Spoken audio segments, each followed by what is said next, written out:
Bom dia, né? Boa tarde ou boa noite. Não sei qual é o horário que vocês vão estar assistindo esse vídeo.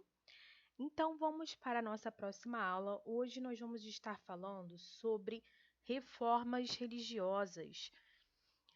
É a unidade 2 da apostila, ou reforma protestante também, como ela é conhecida, né? Como é chamada reforma religiosa ou reforma protestante.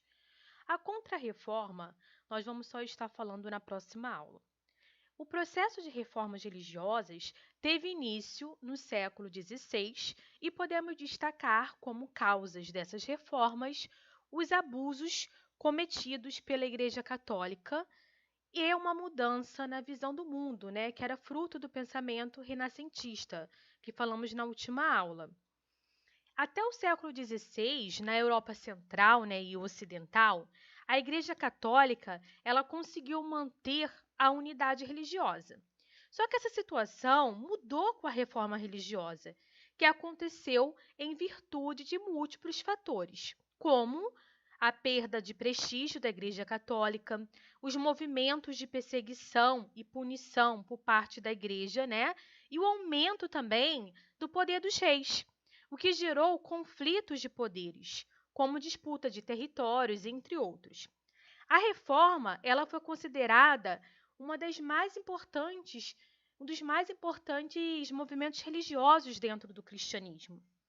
Sua principal consequência foi a ruptura da unidade cristã na Europa Ocidental e a criação, né, do lado da Igreja Católica, surgiu também assim umas novas igrejas cristãs, como a Igreja Luterana, que nós vamos ainda falar sobre isso, e a Igreja Calvinista e a Igreja Anglicana. A Igreja Católica ela enfrentava uma crise interna devido a críticas pelo luxo excessivo. Além da prática do nepotismo, né, isto é, destinação dos cargos eclesiásticos aparentes, parte do clero vivia ostentando riquezas, enquanto a população tinha um mínimo para sobreviver. E a igreja, ela vendia os cargos eclesiásticos para as pessoas que poderiam comprá-los, sem exigir que os interessados estivessem ligados aos princípios e os fundamentos do cristianismo. E os críticos da igreja começaram a acusar que muitos bispos nunca haviam pisado em seus bispados, mas cobravam dízimos e impostos, e além de receber, né, as rendas de indulgências. E essas questões levaram o Vaticano a perder a sua credibilidade. Então, tiveram várias causas para essa reforma, né? Por exemplo, em 1517, o Papa Leão X, ele decidiu erguer uma Basília de São Pedro e cobrir as despesas utilizando a venda de indulgências. Elas consistiam em quê? Em um mecanismo onde o Papa dava ao crente um documento, graça e perdão dos seus pecados. Em troca, esse católico ele pagava em dinheiro pelo esse documento de perdão dos seus pecados.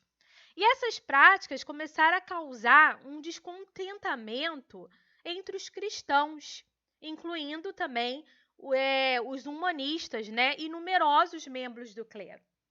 Então, começou a ocorrer o desenvolvimento do comércio da burguesia, porque a igreja ela era contra a acumulação de riquezas. E os burgueses desejavam que a igreja aprovasse a obtenção de lucro. Outro fator também, a formação dos estados nacionais. Começou a acontecer nesse período também, que nós ainda vamos falar sobre o absolutismo, né? Que muitos reis vão começar a apoiar essa reforma, porque eles vão querer ter o poder absoluto, né? E não o poder com intromissão do clero, da Igreja Católica. Nesse período também vai estar acontecendo, ocorreu mais ou menos, né? O Renascimento, foi o que nós falamos na última aula. E o Renascimento, ele vem com a ideia, né, de Santo Agostinho, que a salvação tem que ser pela fé, e que ele defende também a ideia humanista, a ideia do ser humano se valorizar mais a sua razão. E ocorre com um dos fatos, podemos dizer assim, o principal, além desses três, que foi a crise na igreja católica, né? Que ela era apegada aos bens materiais. Então, a igreja, gente, isso estamos se referindo à igreja católica no passado, tá bom? Então, a igreja, ela recorria a práticas abusivas, como a simonia, né? Que é tipo assim, vender objetos religiosos, a vendas de cargos eclesiásticos, a venda de indulgências, que a gente falou agora, que eles venderam também quando construíram a Basílica, né, de São Pedro. E essas indulgências, o que é indulgências? Está se referindo, você vai pagar, né? Você vai estar recebendo um documento e dizendo que você está sendo perdoado pelos seus pecados. Martim Lutero. Então, esse movimento, né, de reforma religiosa, que é também chamado de reforma protestante, ele foi iniciado por quem? Por esse carinha aí, por Martinho Lutero, entre 1483 a 1546. Ele era um monge agostiniano que é influenciado pelas ideias de São Paulo, São Agostinho e Erasmus de Roterdã, né? Ele questionava as ações da Igreja Católica. Ele era, podemos dizer assim, um monge, ele era um Martim, ele era teólogo, estudioso da Bíblia e também era um professor da Universidade de Wittenberg. E com base, né, na ideia de que somente a fé em Deus assegurava uma graça divina e a salvação individual, Lutero ele rejeitou, né, o poder do Papa e a ideia de que o perdão poderia ser comprado.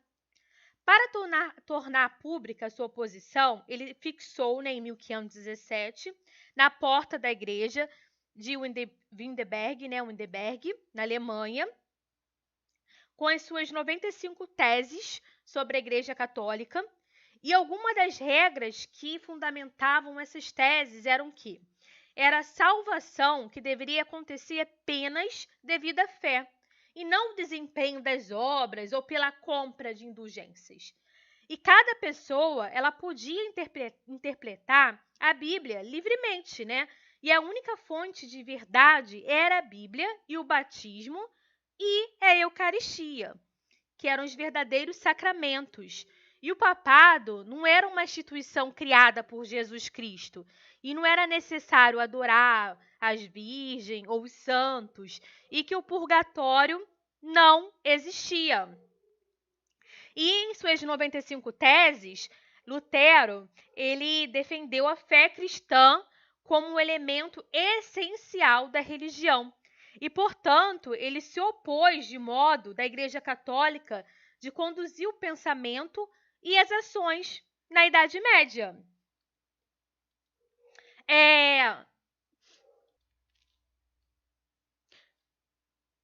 Como a gente estava falando, né, das 95 teses de Lutero, que ele defendia a fé cristã, né? Então, o Papa Leão X, ele tentou convencer o Lutero a retirar essas 95 teses dele, mas Lutero não as retirou, e por isso ele foi banido e os seus escritos foram censurados. E o imperador católico, né, que era Carlos V, do Sacro Império Romano Germânico, ele convocou uma assembleia e Lutero não quis retratar o que levou a assembleia a considerá-lo herege. O que era herege? Herege é aquela pessoa que não crê na fé católica, né? Então, ele foi excomungado, ele foi expulso da Igreja Católica e Lutero ele refugiou-se na Saxônia com a ajuda do teólogo e humanista Filipe. E ele escreveu panfletos, lançou em 1530 com os fundamentos da doutrina luterana, que ficaram conhecidos como Confissão de Augsburgo, né? Não perdoa a professora que eu não sei muito outros idiomas, vocês já sabem? Então, nesse período, Lutero ele estava traduzindo a Bíblia e de origens, né, em hebraico e grego antigo para a língua alemã, né, que esse movimento anglicano, luterano, vai surgir na Alemanha. Martim Lutero era alemão. Ele era professor de uma universidade alemã. Então, nesse período, ele começa a traduzir a Bíblia do Antigo Testamento, né, para o idioma alemão, que até então era só feita em outro, como que fala, em latim. E a primeira versão do Novo Testamento foi publicada em 1522, uma versão completa do Velho Testamento, dos livros apócrifos, né? Que foi publicada também em 1534. E hoje em dia ele é conhecido como a Bíblia de Lutero. Na Alemanha, o monge Martim Lutero ele era influenciado pela obra de Santo Agostinho, né? Que a salvação tinha que ser pela fé. E ele publicou 95 teses, que eu acabei de falar com vocês. Ele era contra a venda de indulgências e ele rejeitou a hierarquia religiosa. Ele manteve também apenas 2 sacramentos, que era o batismo e a Eucaristia. E que, no caso, a religião católica, ela tem 7 sacramentos, se eu não me engano, até hoje, né? Que é o batismo, a crisma, a Eucaristia, o matrimônio, a penitência, a ordem e unção dos enfermos. E a religião de Lutero só deixou 2 sacramentos, que era o do batismo e Eucaristia, como obrigatório, né? Claro que as pessoas poderiam estar casando, sim, mas só seria obrigado o batismo e a Eucaristia. Como,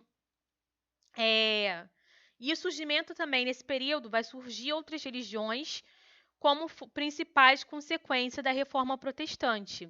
Vai surgir a Reforma Calvinista na Suíça, liderada por João Calvino, por isso calvinista, no século XVI, que foi um exemplo de influência de Lutero para surgir, que ele se espelhou em Lutero para o surgimento de novas práticas reformistas, né, contra a Igreja Católica.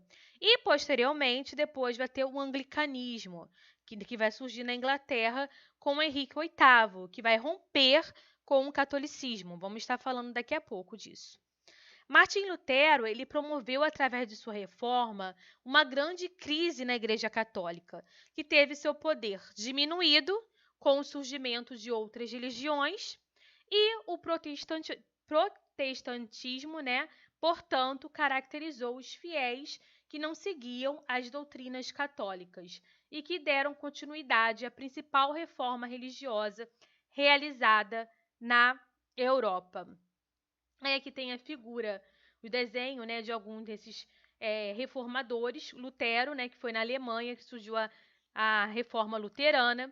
Calvino, João Calvino, que vai surgir o calvinismo. E depois também vamos estar falando sobre Henrique VIII, na Inglaterra, que é a reforma anglicana. A reforma calvinista, com João Calvino. O calvinismo foi uma das principais religiões surgida, né, em consequência da Reforma Protestante por João Calvino em 1509 a 1564. Ele era um teólogo, defensor das reformas de Lutero, e ele foi perseguido na França, sua terra de origem, e refugiou-se em Basileia, que era na Suíça. Então, o calvinismo ele surgiu na Suíça, onde ele entrou em contato com diversas outras ideias protestantes e sintetizou, né, sua doutrina na obra da Instituição da Religião Cristã, que foi publicada em 1536. E por meio dessa obra, Calvino ele foi reconhecido como o principal líder e porta-voz do protestantismo, né, francês. Meses mais tarde, o reformador suíço Guilherme Farel convenceu Calvino a ajudá-lo na cidade de Gênebra, que acabará, né, de ingressar na reforma. E nessa cidade, os 2 líderes entraram em conflito com as autoridades civis sobre questões eclesiásticas e foram expulsos, né, em 1538.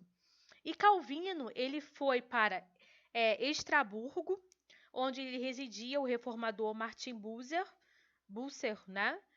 E atuou como pastor, professor e escritor. E além de participar também de conferências. E em 1541, ele retornou a Gênebra e assumiu o pastorado da Igreja Reformada e lutou muito contra as autoridades civis e algumas famílias influentes por 14 anos. Fundamentos da doutrina calvinista. O livro sagrado, a Bíblia, né, que é a única fonte de fé. A salvação humana deve ser pela fé em Deus. O sacramento é a Eucaristia e o batismo. E o rito religioso, um culto da língua nacional, né? E ele tomou influência por vários países, da Suíça, Países Baixos, parte da França também, da Inglaterra, da Escócia.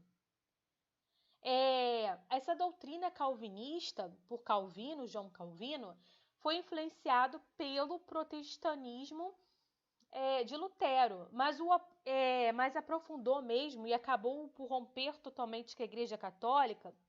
E ele não condenava o empréstimo de dinheiro e juros. Ele ensinava que as pessoas poderiam multiplicar suas riquezas e que ser rico não era pecado. Então, gente, essa outra inovação da doutrina calvinista está no conceito de predestinação. Segundo essa doutrina, é a vontade de Deus que somente algumas pessoas que são escolhidas tenham o direito à salvação. Nesse caso, os sinais favoráveis estariam ligados à condução de uma vida materialmente próspera, ocupada pelo trabalho e afastada das ostentações materiais. Por essas razões, né, o calvinismo ele tornou-se a religião de muitos burgueses. Aqui, ó, esse aqui é João Calvino, né? Nascido dia 10 de junho e morreu dia 27 de maio de 64. Outra religião que surgiu foi a anglicana, que também tinha como livro sagrado a Bíblia, né, a única fonte de fé. A salvação deveria ser pela fé, né, não por indulgências. O sacramento, 2 sacramentos, a Eucaristia e o batismo. E o culto conservado da forma católica, de liturgia, e também ele usava a língua nacional, que era inglês. Por quê? Porque surgiu, né, anglicana, ali mais na região da Inglaterra. E a reforma religiosa na Inglaterra, ela originou-se mais na política, porque o rei, quem foi o, vamos dizer assim, quem surgiu, quem foi o líder, né, quem criou, né, podemos dizer assim, essa religião, foi o rei Henrique VIII, de 1509 a 1547, da dinastia de Tudor. Ele usou o fato de que o Papa ter se recusado a anular o seu casamento com a Catarina de Aragão. E como pretexto para romper com Roma, e por trás dessa razão também, havia interesses do rei, né, e dos grupos sociais de escapar da influência do Papa, que interferia nas questões políticas inglesas e tinha muitos privilégios. Aí, em 1534, através do primeiro ato de supremacia, o parlamento ele instituiu o rei como chefe supremo da igreja na Inglaterra, dando a ele o direito de reprimir heresias e excomungar. E nesse caso, nessa nova igreja nacional, ela vai receber o nome de Igreja Anglicana de Henrique VIII. E por meio dessa estratégia política, né, as terras da Igreja Católica, elas foram confiscadas pelo Estado, e a Igreja Anglicana rompeu todos os laços com ela. E o rei passou a nomear os bispos. E a nobreza apoiou o Henrique, pois assim ele pôde se apossar das terras, dos bens da Igreja Católica, e já grande parte da burguesia também desejava um culto simples, com baixos custos, e acabou aderindo ao calvinismo. Lembra que eu falei Esse aqui é o Henrique, esse de chapéu. Que Henrique, ele usou também como motivo pelo Papa não ter dado a separação dele. Então parte assim, do título de Henrique VIII foi por sua cruel saga, que se submeteu por suas 6 esposas. Apenas 3 delas foram reconhecidas pela lei e algumas ele foi decapitando como forma de divórcio. A primeira esposa dele foi Catarina Aragão. A relação durou 23 anos, dizem que foi por amor no início, né? Rendeu uma filha chamada Mary. Após esse tempo, sem que tivesse um filho homem, Henrique foi até o Papa, alegando que o casamento, né, deveria ser inválido, porque ele exigiu a anulação, só que essa anulação acabou nunca sendo concedida. Então, Henrique, ele deixou Catarina e casou-se com Ana Bolena, a segunda aqui, que era sua amante. E Ana, ela tornou-se uma figura muito importante da igreja da Inglaterra. Ela sofria fortes represálias de Roma, né? E também não conseguiu gerar um herdeiro homem como sucessor. E rapidamente, Henrique VIII perdeu o interesse por Ana Bolena. Ele divorciou-se dela e decapitou-se com a acusação de adultério. Ele, no caso, mandou arrancar a cabeça dela, né? Aí a terceira esposa foi a Jane. 10 dias depois da morte de Ana, Henrique já estava casado com uma das suas damas, a Jane. Muitos acreditavam, né, que ele já tinha um caso com ela durante o segundo casamento do rei. Diferente das esposas anteriores, Jane conseguiu gerar um filho homem. Porém, complicações no parto, né, fizeram que ela morresse 12 dias após o nascimento da criança. E Jane foi a única esposa de Henrique a ter um enterro próprio de uma rainha. Depois disso, ele teve a quarta esposa, Ana de Chaves, que era uma princesa alemã, casada por 6 meses com Henrique VIII, né? De maneira não oficial. Por quê? Porque ela já era casada com outro nobre inglês. E acabou, né, sendo acusado por anulação do casamento, por ela já ser casada. Depois disso, ele teve a quinta esposa, que foi Catherine. A Catherine, nesse período, o Henrique, ele tinha 49 anos quando ele casou-se novamente. Mas a Catherine, ela só tinha 16 anos. E seu casamento ele foi curto, durou apenas 1 ano. Pois Catherine, ela foi acusada de adultério e acabou, né, tendo a sua condenação e foi decapitada também.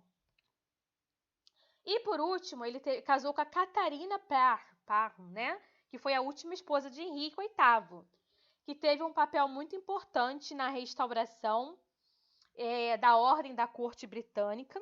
Henrique chegou a declará-la como sucessora do trono quando o rei foi para a guerra. E quando o rei morreu, ela recebeu o título de rainha viúva. E é isso, gente. No caso, esse tema é um tema fácil, não é um tema difícil para entender, né? E na próxima aula nós vamos estar falando sobre a Contra-Reforma da Igreja Católica. Espero que vocês tenham entendido. Qualquer dúvida, podem estar chamando a professora no privado, tá bom? E é isso. Beijo, tchau!